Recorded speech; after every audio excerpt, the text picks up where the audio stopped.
Welcome guys. Just want to give you a quick update on what's going on. The shop is doing good. We're not as far as I wanted it to be with painting. You can see this is in progress. We're almost done with this side, and then we started the other side, but I was hoping to be done by today. We have a safety meeting, and I just wanted to have everybody be already meeting at the finished shop, but we're still meeting here, but it's not at the stage that I wanted to be, but that's fine. We had a lot of work this week and for the last few weeks, but a lot of work as far as maintenance. As far as trucking goes, as you feel, a lot of you probably feel the market's correcting right now, so it's definitely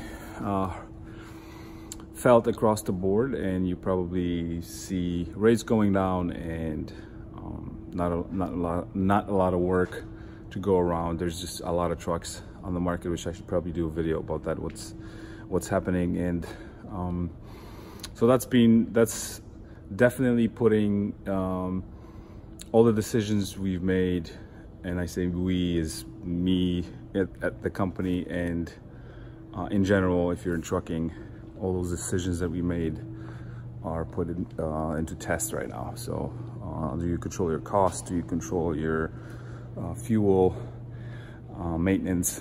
Those are things that in rates and in dropping rates matter the most. Now, more than anything, you have to be really in charge of especially the maintenance and your expenses to be able to survive this slow season. So hopefully we'll pick up soon. Peak's coming up, so definitely we're gonna see something coming up, but I will definitely do a video about the rate situation, what I see and what we've been experiencing. So as far as the shop, still work in progress.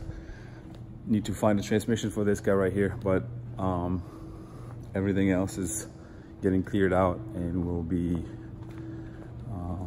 working on the shop more and more and getting it set up properly. So thank you for watching. Subscribe if you haven't, and I'll talk to you soon.